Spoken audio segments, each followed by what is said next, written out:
Who you talking to? Oh, no, it was none of that. Oh, man. Reverend Snipe didn't play any of that. Okay. And he said, boy, you best to put a handle on grown folk names. Look out. If you don't put a handle on their name, I'm going to put a handle on you. That's how it came down. And so, Senator, what we're going to talk about, can we talk a little bit about your book? Absolutely. Okay. We'll talk about your book, your illustrious career, and what you're doing now, and then we'll talk a little bit about the event. Okay. And just let people know for more information they can contact the Mebane Media Group. Yeah, I got that number here. Because I think she gave me one as well. Mebane Media Group. Okay. We ready, brother? Oh, you know what? Let me do mic check. Okay.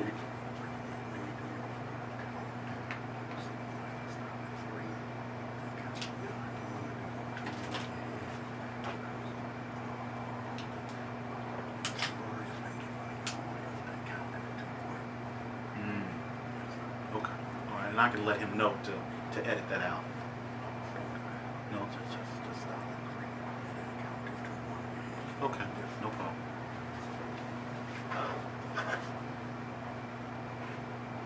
All right. We ready, gentlemen? Yes, sir. Okay. 5, Did you get the mic check? 4.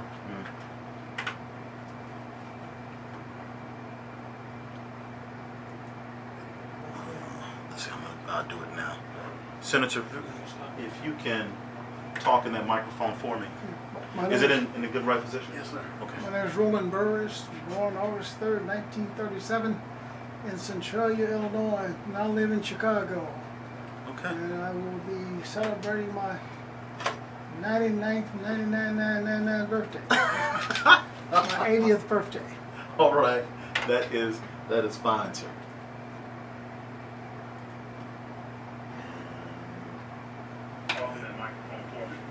My name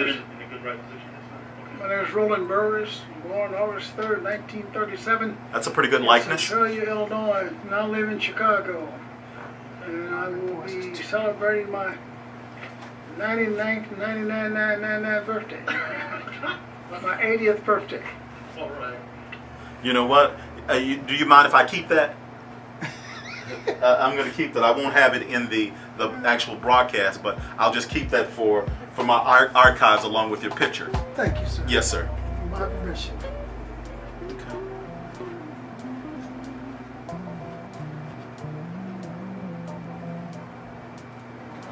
All right, we're all set. Yes, sir. 5, 4. You're in tune to Chicago's most popular college music radio station. 89.3 is WKKC. This is Focus Talk, the thought-provoking, solution-oriented talk show daring to make a difference in our communities. We're talking on a regular basis because the answers really matter. What are we talking about? We're talking about politics, religion, personal development, education, history, music, and then from time to time, we are spotlighting positive people who are doing positive things right here in the Inglewood community, throughout the Chicagoland area, as well as the entire nation. I'm your host, Dennis Snipe. I am incredibly excited today to have in the studio Senator Roland W. Burris. Senator Burris, how are you today? I am terrific, Brother Stipes, and thanks for the invitation. Thank you. Thank you for accepting. Yes. Now, again, we talked a little while ago, maybe about a year ago, when your book first came out. That's correct. And I didn't do very much talking because I was just listening to the audio book that you are, because you are a walking history book. So much information about politics, about life, about work ethics, just incredible. And so I am pleased as punch to have you in the studio again. Well, the book is still available, which people can buy. It's The Man Who Stood Up to Be Seated, the controversial appointment to the United States Senate. And of course, it's just my memoirs, and the Senate appointment is only about a chapter of that book, but we've sold pretty close to 1,000 copies of it. So but we still have a few more, and if anybody want to to get a copy of the book, they can still contact me, and we will see that they will get a copy. Now, how long did it take to craft the book from beginning to end, Senator? It took me just under 5 years. Okay. Because I left the United States Senate in 2010. I started it in 2009. Okay. And I did not finish it until 2014. And go ahead. And we, of course, went to market then in June or July, and we had book signings all over the country with the book. Okay. All right. Now, it starts at the very beginning of your career? Yes, born and raised down in Centralia, Illinois, which is a small southern Illinois community. And it tells Roland Burris' story of growing up as a young man downstate Illinois. My hometown had about 14,000 people in it. 2,000 were black and 12,000 were white. And it's a very integrated community. Mm-hmm. And of course, I went on to school a little bit further south, down at Carpendale at Southern Illinois University. And I did my 4 years there and graduated and got a scholarship to the University of Hamburg in Germany, where I was an exchange student to the University of Hamburg, studying international law, all in the German language. So, and of course, I was going to go back to SIU and finish a master's, but I got admitted to law school. Okay. And of course, I got admitted to Howard University, and naturally, I took off for D.C. in 1960 and finished law school. What was rewarding about the political aspect? Did you always aspire to be a politician, or that was something that happened later on in life? Brother Snipe, that came out of an incident that happened in my hometown, and that's us proceeding to integrate the public swimming pool in the park in Centralia. And blacks were not permitted to swim in that pool until 1953, when my brother and my father and the president of the NAACP moved to get the pool integrated. And I was one of the 5 young black kids at 15 years old that headed out to integrate the pool. And to make a long story real short, we integrated the pool. There was no problem. But then my father had hired a lawyer from East St. Louis to represent us in case there was any problems and we were put in jail or something. And the lawyer that he hired didn't show up. So after we were home celebrating this Memorial Day 1953, my father comes back into the house because he had gone out looking for the lawyer. I guess he was all upset. And he then said, well, Dad, what's the problem? We can swim in the pretty blue water now, And so my father said this. He says, the lawyer that he hired did not show up. And if we as a race of people are going to get anywhere, we have to have lawyers and elected officials who are responsible and responsive. Now, my dad never told me to become a lawyer. He never told me to become an elected official. But from that statement and that incident, I set 2 goals in my life at age 15. One was to be a lawyer. The other one was to be a statewide elected official of Illinois. I thought about, lieutenant governor. That's the only thing I knew about at 15 years old. But I ended up being, of course, elected, some 25 years later, the first black ever elected statewide in Illinois to the office of state comptroller in 1978. And, of course, I just said earlier that I'd become a lawyer going through Howard Law School. So it was my goals that I'd set, and I was on a mission to accomplish those goals. We must have elected officials who are responsible and responsive. That's correct. Okay. And that resonated with you? Resonated to the tilt. I mean, I was a young whippersnapper. I mean, I had no focus on hardly anything. It was a very carefree life. But that junior year in high school, my brother was away at college, and he had left one of his new suits hanging up in the closet. Mm-hmm. I put on that brother's new suit, got my dad's white shirt and a tie, and I went back to my high school classes my junior year, and the teachers didn't even know who I was. They thought they had a new student or something.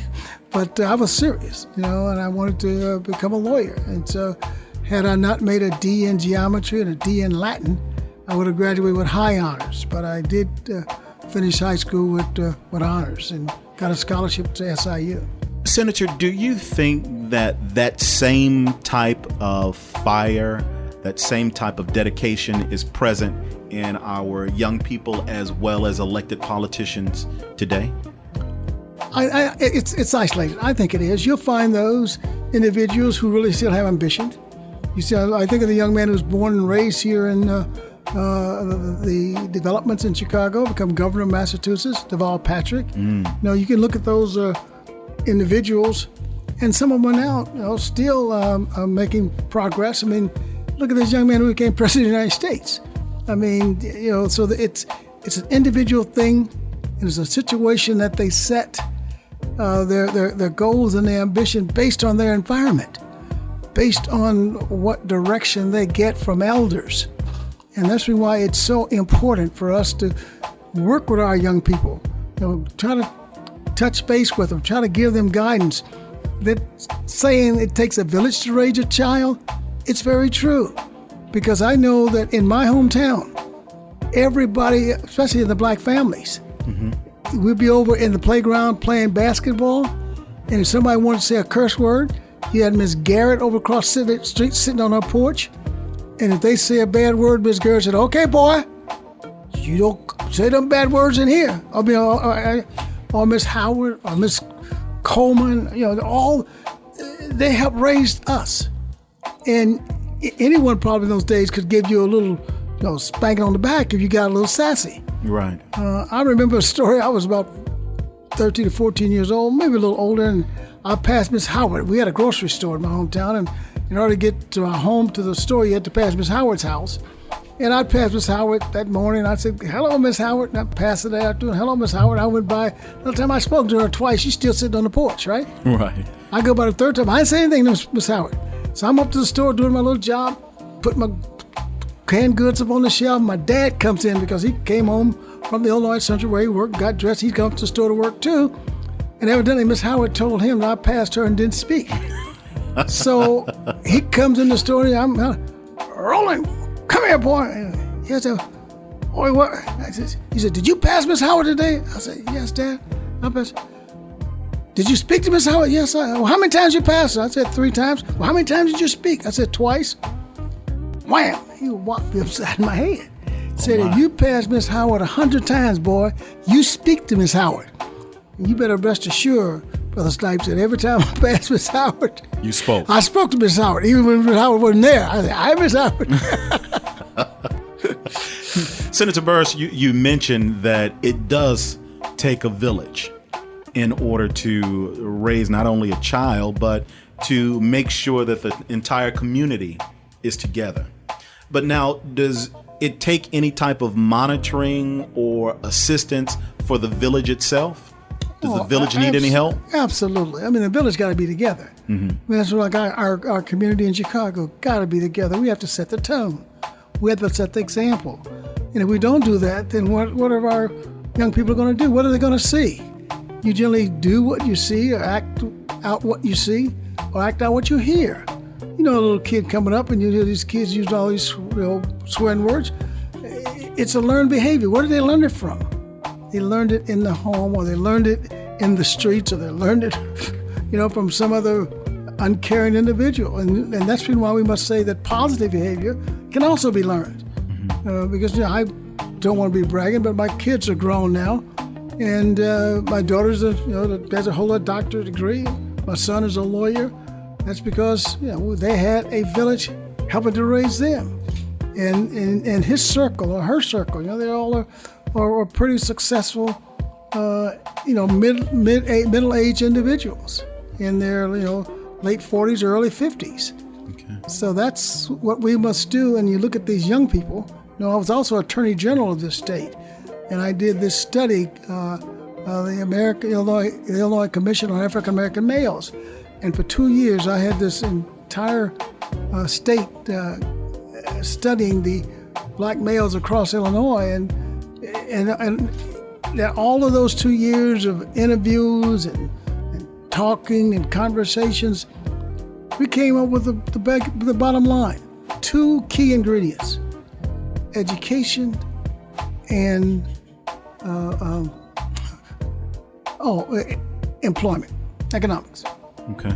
If you look at all the ingredients, if you can get personal education, you look at our state prison population today, which is about over 50% black.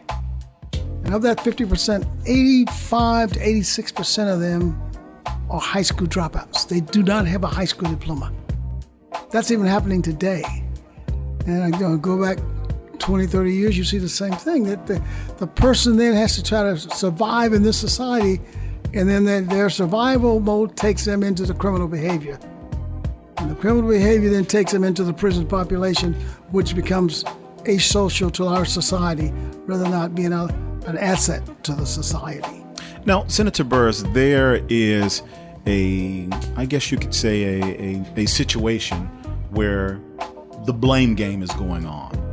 The church says that our young people are in trouble because the lack of a father figure in the household. Then the police say that the issue is that the parenting is not together. The church says it's their issue, and it's back and forth. There's the blame game. So, in your opinion, who's to blame? Excellent question. I have to really digest that because there's enough blame to go around. Yes, sir. And a lot of it deals on racism, the structure of which some of these parents were raised and involved in because of the lack of black men being able to provide for their families, being able to provide under the structure. So you got to go back to the days of how the economic situation created the lack of resources in the black family. Mm-hmm. And so you would find that the single mothers trying to raise the kids, and at one time, if there was a man involved, she couldn't get the support that she needed to raise the kids, or the man had to stay away. We got all of that type of history that impacts the culture, impacts our well-being and our growing up in the environment in which some of the kids grew up in. And so that's to blame. The fact that the young parent did not see the I should say the picture of having hope and ambition and drive to aspire to make a contribution to society, and therefore to provide for a family should a family be produced. And most times there's a family going to be produced, and how is that innocent child going to survive, and what is going to be his or her outcome during that period of time when there are no resources in the household that's going to help guide that child. So all of that is to blame, Brother Snipes. But then think about the 75% that really do good things and are right.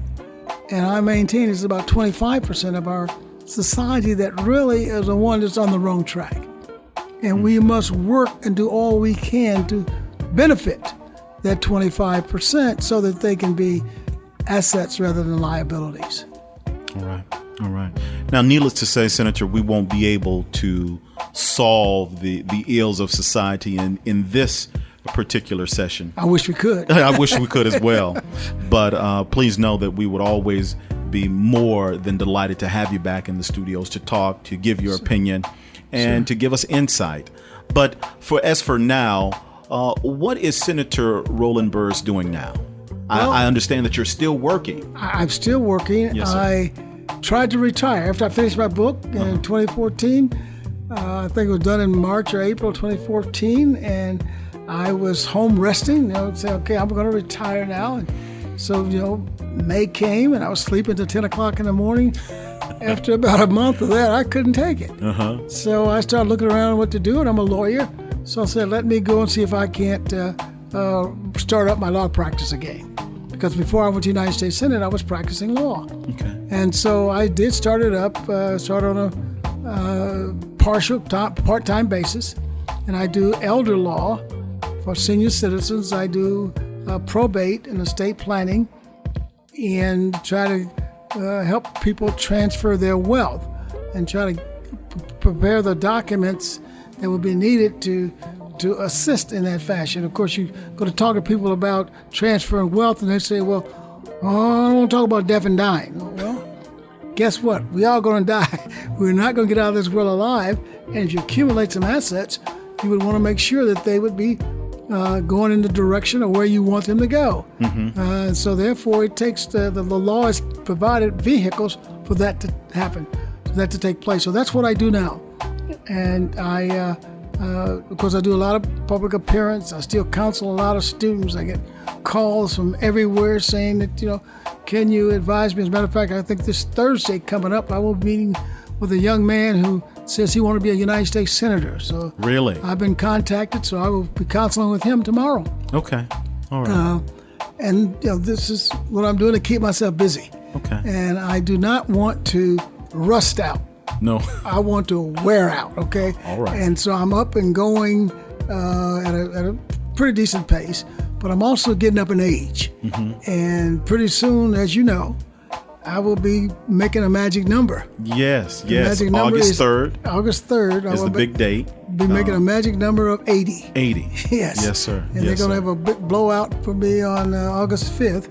The friends are planning. I'm not planning it, so I hope that people can help them out. But my friends are planning this big blowout at the Hyatt on August 5th from 5:30 to 8:30, which they can very graciously participate in. Yes. Now, to my understanding, Senator, that it is being planned by Miss Dolores Mebane. Miss Mebane, and she is an event planner.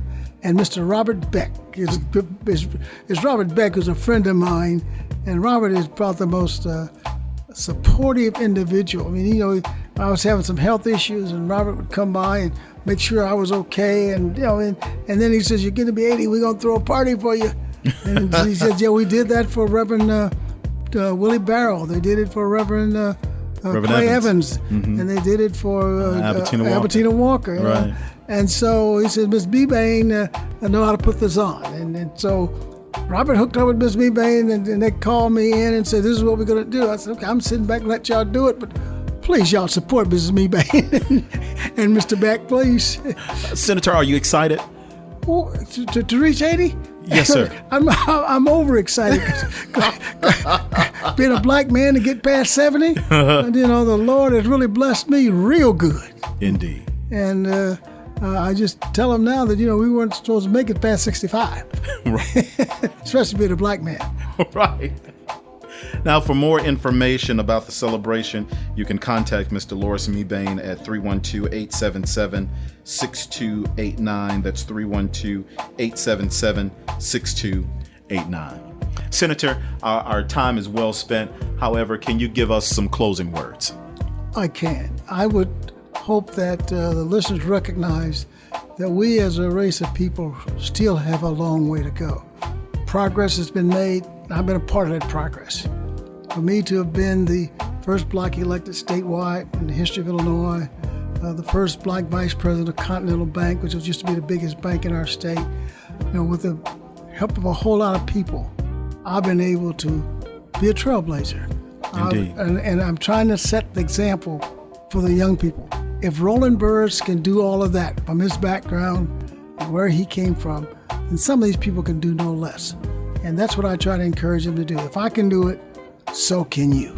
Now, fun fact before we go, that Trailblazer, I understand, is written on your mausoleum. Well, see, as I said, I'm a lawyer to do the planning for your demise, right? Right. So I got my stuff all laid out in my mausoleum.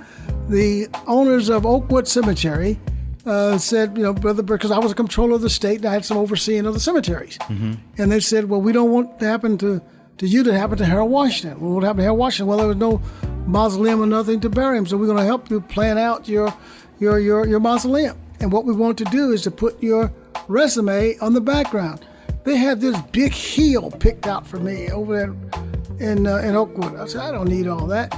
So they ended up picking a little, triangular section there where they with me paying a great deal of money. we built the mausoleum, and the resume is on the back of it. All those firsts that I accomplished, and that is for young people to come out and see in history without them having to scramble and try to raise money to do what we did for Mayor Washington. Yes, sir. Yes, sir. Well, Senator Burris, you are indeed a trailblazer, and I thank you so very much for what you have done. Thank you, and you keep up the good work too. Keep putting the message out, that especially to our young people. Okay. That I shall. Bless you. And I look forward for the next birthday and the next one. So do I. Thank you, Senator. You are in tune to Chicago's most popular college music radio station. 89.3 is WKKC. You're watching FocusTalk TV with your host, Dennis Snipe.